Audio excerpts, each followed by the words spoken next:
ಮೈಸೂರು ಅರಮನೆಗೆ ಬೆಂಕಿ, ದಿಕ್ಕಾಪಾಲಾಗಿ ಓಡಿದ್ದ ರಾಜರು. ಬೆಂಕಿಯಲ್ಲಿದ್ದ 200 ಕೆಜಿ ತೂಕದ ಚಿನ್ನದ ಸಿಂಹಾಸನದ ರಕ್ಷಣೆಯೇ ರೋಚಕ. ಹುತ್ತದಲ್ಲಿತ್ತು 750 ಕೆಜಿ ತೂಕದ ಚಿನ್ನದ ಅಂಬಾರಿ. ಮೈಸೂರು ಅರಮನೆಯಲ್ಲಿದೆ 3 ರಹಸ್ಯ ಸುರಂಗ ಮಾರ್ಗ. ಈ ವಿಡಿಯೋವನ್ನ ಶುರು ಮಾಡೋದಕ್ಕಿಂತ ಮುಂಚೆ ನಿಮಗೆ ಮೈಸೂರು ದಸರಾ ಅಂದ್ರೆ ಇಷ್ಟನಾ ಅಂತ ಕಮೆಂಟ್ ಮೂಲಕ ತಿಳಿಸಿ. ಹಾಗೂ ವಿಡಿಯೋಗೆ ತಪ್ಪದೇ ಲೈಕ್ ಕೊಡಿ. ಭಾರತದಲ್ಲಿರುವ ಪ್ರತಿಯೊಂದು ಹಬ್ಬ ಆಚರಣೆಯಲ್ಲೂ ಒಂದೊಂದು ರೀತಿಯ ವಿಶೇಷ ಹಾಗೂ ಪ್ರತೀತಿ ಇದೆ. ಹಾಗಾಗಿಯೇ ದಸರಾ ಹಬ್ಬಕ್ಕೂ ತನ್ನದೇ ಆದ ಪ್ರತೀತಿ ಹಾಗೂ ವಿಶೇಷತೆ ಇದೆ. ವಿಶ್ವವಿಖ್ಯಾತ ಮೈಸೂರು ಅಂದಾಕ್ಷಣ ಎಲ್ಲರಿಗೂ ನೆನಪಾಗುವುದು ಮೈಸೂರು ಅರಮನೆ, ಆನೆ, ಅಂಬಾರಿ. ಮೈಸೂರು ಅರಮನೆ, ದಸರಾ ಹಾಗೂ ಅಂಬಾರಿ ಹೊರುವ ಆನೆಯ ಇತಿಹಾಸದ ಕಥೆಗಳು ಸಾಕಷ್ಟು ಜನರಿಗೆ ತಿಳಿದಿರುತ್ತೆ. ದಸರಾ ಹಬ್ಬದ ಜಂಬೂ ಸವಾರಿಯಲ್ಲಿ ಪ್ರಮುಖ ಆಕರ್ಷಣೆಯೇ ಈ ಅಂಬಾರಿ. ಅಂಬಾರಿಯಲ್ಲಿರುವ ತಾಯಿ ಚಾಮುಂಡೇಶ್ವರಿ ದೇವಿಯೇ ಈ ಮೆರವಣಿಗೆಯ ಪ್ರಮುಖ ಆಕರ್ಷಣೆ. ರಸ್ತೆಯ ಮೂಲೆ ಮೂಲೆಗಳಲ್ಲಿ ಜನಸಾಗರವೇ ಈ ಅಂಬಾರಿಯನ್ನ ನೋಡ್ತಾ ಇರುತ್ತೆ. ತಾಯಿ ಚಾಮುಂಡೇಶ್ವರಿಯ ಅಂಬಾರಿಯನ್ನ ಹೊತ್ತು ಬಲರಾಮನು ಬನ್ನಿ ಮಂಟಪದತ್ತ ಹೋಗುವ ದೃಶ್ಯ ನೋಡುಗರನ್ನ ಮನಸೆಳೆಯುತ್ತೆ. ಆದರೆ ಅದೆಷ್ಟೋ ಮಂದಿಗೆ ಅಂಬಾರಿ ಸಿಂಹಾಸನದ ಬಗೆಗಿನ ಇತಿಹಾಸ ಹಾಗೂ ಅದರ ಮೂಲ ತಿಳಿದಿಲ್ಲ. ಎಸ್, ಮೈಸೂರು ಅರಮನೆಗೆ ಬೆಂಕಿಯಲ್ಲಿದ್ದ 200 ಕೆಜಿ ತೂಕದ ಚಿನ್ನದ ಸಿಂಹಾಸನ ರಕ್ಷಣೆ ಮಾಡಿದ್ದೇ ರೋಚಕ. ಮೈಸೂರು ರತ್ನಖಚಿತ ಸಿಂಹಾಸನವನ್ನ ಮಣ್ಣಿನಲ್ಲಿ ಹೂತಿಟ್ಟಿದ್ದಾದ್ರೂ ಯಾಕೆ? ಅಷ್ಟಕ್ಕೂ ರತ್ನಖಚಿತ ಮೈಸೂರು ಸಿಂಹಾಸನದ ರಹಸ್ಯವಾದ್ರೂ ಏನು?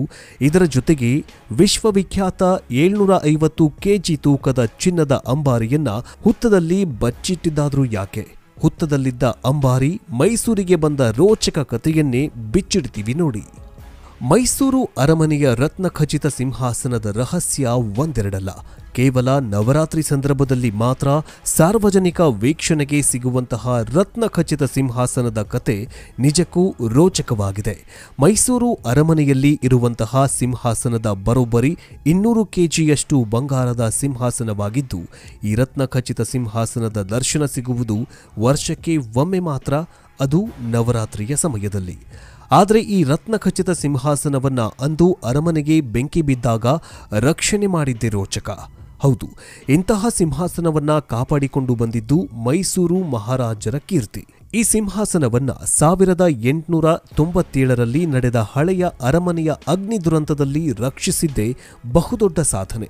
ಅರಮನೆ ಬೆಂಕಿಯಲ್ಲಿ ಉರಿತಾ ಇದ್ರೆ ಬ್ರಿಟಿಷ್ ಪ್ರತಿನಿಧಿಗಳು ಮತ್ತು ಅರಮನೆಯಲ್ಲಿದ್ದ ಸೇವಕರು, ಬೆಂಕಿ ಆರಿಸಲು ಬಂದಿದ್ದ ಸ್ವಯಂ ಸೇವಕರು ತಮ್ಮ ಶಕ್ತಿಯನ್ನ ಬಳಸಿ ಸಿಂಹಾಸನಕ್ಕೆ ಕಿಂಚಿತ್ತೂ ಧಕ್ಕೆಯಾಗದಂತೆ ಸುರಕ್ಷಿತವಾಗಿ ಹೊರಕ್ಕೆ ತರಲಾಗಿತ್ತು. ಅಂದು ರಕ್ಷಣೆಯಾದ ಸಿಂಹಾಸನ ಇಂದಿಗೂ ಮೈಸೂರಲ್ಲಿ ದಸರಾ ಸಂದರ್ಭದಲ್ಲಿ ದರ್ಶನಕ್ಕೆ ಸಿಗತ್ತೆ.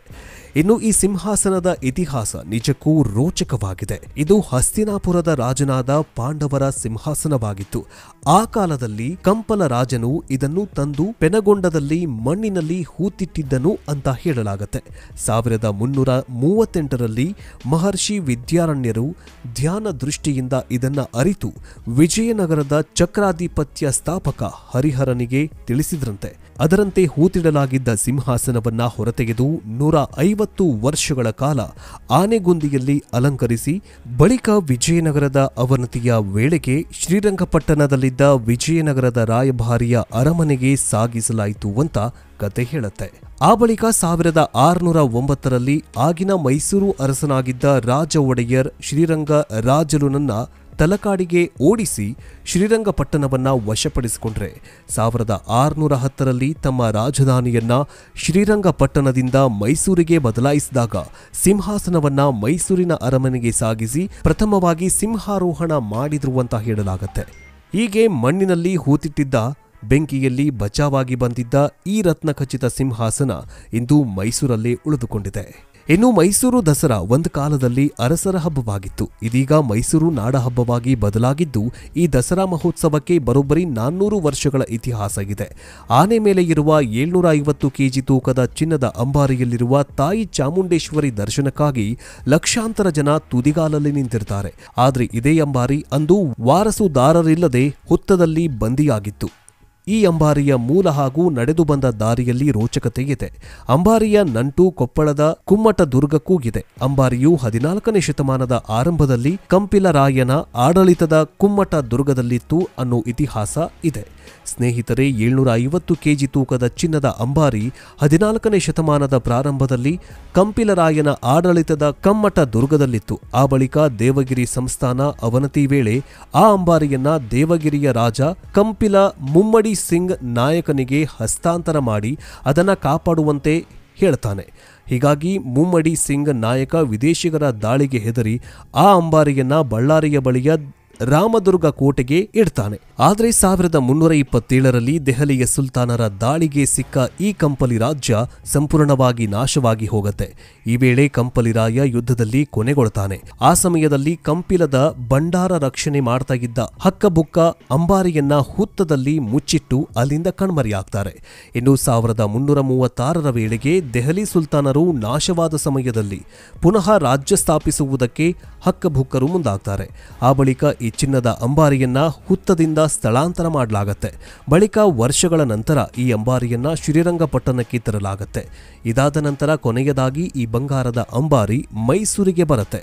ಹೀಗೆ ಹಲವು ರೋಚಕ ಕಥೆಯ ಪಯಣದ ನಂತರ ಆ ಸುವರ್ಣ ಖಚಿತ ಅಂಬಾರಿ ಸ್ಥಿರವಾಗಿ ಈಗ ಮೈಸೂರಿನಲ್ಲಿ ನೆಲೆಯೂರಿದ್ದು, ಇದೀಗ ಮೈಸೂರಿನ ಯದುವಂಶಸ್ಥರು ಆ ಅಂಬಾರಿಯನ್ನ ಸಂರಕ್ಷಣೆ ಮಾಡಿಕೊಂಡು ಬರ್ತಿದ್ದಾರೆ. ಇನ್ನು ಆರಂಭದಲ್ಲಿ ಈ ಚಿನ್ನದ ಅಂಬಾರಿಯಲ್ಲಿ ಮೈಸೂರಿನ ರಾಜರು ಕೂತು ಪ್ರಜೆಗಳಿಗೆ ದರ್ಶನ ಕೊಡ್ತಾ ಇದ್ರು. ಆದರೆ 1974ರಲ್ಲಿ ಜಯಚಾಮರಾಜೇಂದ್ರ ಒಡೆಯರ್ ಅವರ ನಿಧನದ ನಂತರ ಈ ಚಿನ್ನದ ಅಂಬಾರಿಯಲ್ಲಿ ತಾಯಿ ಚಾಮುಂಡೇಶ್ವರಿಯನ್ನ ಕೂರಿಸಿ ಜಂಬೂ ಸವಾರಿಯನ್ನ ನಡೆಸಿಕೊಂಡು ಬರ್ತಾ ಇದ್ದಾರೆ. ಇನ್ನು ಮೈಸೂರು ಅರಮನೆಯಲ್ಲಿ ಸುರಂಗ ಇದೆ ಅನ್ನೋ ಸುದ್ದಿ ಇತ್ತು. ಅದು ನಿಜಾನ? ಹೌದು, ವಿಶ್ವವಿಖ್ಯಾತ ಅಂಬಾವಿಲಾಸ ಅರಮನೆ ಬಳಿ ಸುರಂಗ ಮಾರ್ಗ ಇದೆ. ಮೈಸೂರು ಅರಮನೆ ಸನಿಹದಲ್ಲಿರೋ ಗನ್ ಹೌಸ್ನಲ್ಲಿ ಈ ಗುಹೆ ಇದೆ. ಒಂದು ತುದಿ ಚಾಮುಂಡಿ ಬೆಟ್ಟಕ್ಕೆ, ಇನ್ನೊಂದು ತುದಿ ಅಂಬಾವಿಲಾಸ ಅರಮನೆಗೆ ಸಂಪರ್ಕ ಮಾಡುತ್ತೆ ಅಂತ ಪ್ರತಿಷ್ಠಿತ ಭಾರತೀಯ ವಿಜ್ಞಾನ ಸಂಸ್ಥೆಯೇ ಅಧ್ಯಯನ ನಡೆಸಿದೆ. ಹಾಗಾದ್ರೆ ಮೈಸೂರಿನಲ್ಲೇಕೆ ಈ ಸುರಂಗ ಮಾರ್ಗ? ಮೈಸೂರು ಸುರಂಗ ಮಾರ್ಗಗಳನ್ನ ರಾಜರು ಕೊರಿತಾ ಇದ್ದದಾದ್ರೂ ಯಾಕೆ? ಕಾರಣ ಬೇರೆ. ರಾಜ್ಯದವರು ತಮ್ಮ ಮೇಲೆ ದಂಡೆತ್ತಿ ಬಂದಾಗ ಸುರಂಗ ಮಾರ್ಗದ ಮೂಲಕ ಗೌಪ್ಯ ಪ್ರದೇಶಗಳಿಗೆ ಹೋಗಬಹುದು ಅನ್ನೋ ಕಾರಣಕ್ಕೆ ಈ ಸುರಂಗವನ್ನ ಕೆತ್ತಿದ್ದಾರೆ. ಅದರಲ್ಲೂ ಅರಮನೆಯಿಂದ ನೇರವಾಗಿ ಚಿನ್ನ, ವಜ್ರ ಸಾಗಿಸಿದ್ರೆ ಕಳ್ಳರು ದಾಳಿ ಮಾಡ್ತಾರೆ. ಹೀಗಾಗಿ ನಮಗೆ ಬೇಕಾದ ಕಡೆಗೆ ಸುರಂಗ ಮಾರ್ಗದ ಮೂಲಕ ಸಾಗಿದ್ರೆ ಸೇಫ್ ಅಂತ ಈ ಒಂದು ರಾಜರ ಪ್ಲಾನ್ ಆಗಿತ್ತು. ಇನ್ನು ಮೈಸೂರಿನಲ್ಲಂತೂ 3 ಸುರಂಗ ಮಾರ್ಗಗಳು ಇವೆ ಅಂತ ಭಾರತೀಯ ವಿಜ್ಞಾನ ಸಂಸ್ಥೆಗೆ ಅಧಿಕೃತವಾಗಿ ತಿಳಿಸಿದೆ. ಅರಮನೆಯಿಂದ ರಾಣಿ ಬಂಗಲೆಗೆ ಒಂದು, ಅರಮನೆಯಿಂದ ಶ್ರೀರಂಗಪಟ್ಟಣಕ್ಕೆ ಮತ್ತೊಂದು, ಅರಮನೆಯಿಂದ ಚಾಮುಂಡಿ ಬೆಟ್ಟಕ್ಕೆ ಮತ್ತೊಂದು, ಹೀಗೆ 3 ಸುರಂಗಗಳು ಇವೆ ಅಂತ ವರದಿಗಳು ಹೇಳುತ್ತೆ. ಕೇವಲ ಇಷ್ಟು ಮಾತ್ರವಲ್ಲ, ಮೈಸೂರು ಅರಮನೆಯಲ್ಲಿ ಹಲವಾರು ಕೊಠಡಿಗಳಿಗೆ ಬೀಗ ಹಾಕಲಾಗಿದೆ. ಪೂರ್ವಜರು ಸಂಪಾದಿಸಿದ ಚಿನ್ನ, ವಜ್ರ, ಬೆಳ್ಳಿ ಹೀಗೆ ಎಲ್ಲವೂ ಅದೇ ಕೊಠಡಿಯಲ್ಲೇ ಇಡಲಾಗಿದೆ. ಹೀಗಾಗಿ ಈ ಕೊಠಡಿಗಳಿಂದಲೂ ಬೇರೆ ನಗರಗಳಿಗೆ ಸಂಪರ್ಕಿಸುವ ಸುರಂಗ ಮಾರ್ಗಗಳು ಇರಬಹುದು ಅನ್ನೋ ಮಾತು ಕೂಡ ಕೇಳಿಬರುತ್ತೆ. ಇನ್ನು ಮಾಹಿತಿಯ ಪ್ರಕಾರ ಸುರಂಗ ಮಾರ್ಗವನ್ನ ಸುಮಾರು 150 ವರ್ಷಗಳ ಹಿಂದೆ ನಿರ್ಮಾಣ ಮಾಡಲಾಗಿದೆ. ಯುದ್ಧದಲ್ಲಿ ರಾಜರು ಸೋಲುವ ಸ್ಥಿತಿ ಬಂದ್ರೆ ತಪ್ಪಿಸಿಕೊಳ್ಳಲು ಈ ಸುರಂಗ ಮಾರ್ಗಗಳನ್ನ ಕೊರೆಯಲಾಗಿತ್ತು. ಈ ಮೂಲಕ ರಾಜರು ತಪ್ಪಿಸಿಕೊಳ್ಳುವ ಉದ್ದೇಶ ಹೊಂದಿದ್ರು ಅಂತ ಹೇಳಲಾಗುತ್ತೆ. ಈ ಸುರಂಗಗಳು 3 ಅಡಿ ಅಗಲ ಮತ್ತು 4 ರಿಂದ 5 ಅಡಿ ಎತ್ತರ ಇದೆ. ಒಬ್ಬ ವ್ಯಕ್ತಿ ಸುಲಭವಾಗಿ ನುಸುಳಿ ಹೋಗಲು ಅವಕಾಶ ಇದೆ. ಅವುಗಳನ್ನ ಇಟ್ಟಿಗೆ ಮತ್ತು ಸುಣ್ಣದ ಗಾರೆ ಉಪಯೋಗಿಸಿ ನಿರ್ಮಾಣ ಮಾಡಲಾಗಿದೆ. ಗುಹೆಯ ಕೆಲವೆಡೆ ಮೆಟ್ಟಿಲುಗಳು ಕಂಡುಬಂದಿವೆ ಅಂತ ಪುರಾತತ್ವ ಇಲಾಖೆ ಅಧಿಕಾರಿಗಳು ಹೇಳಿದ್ದಾರೆ.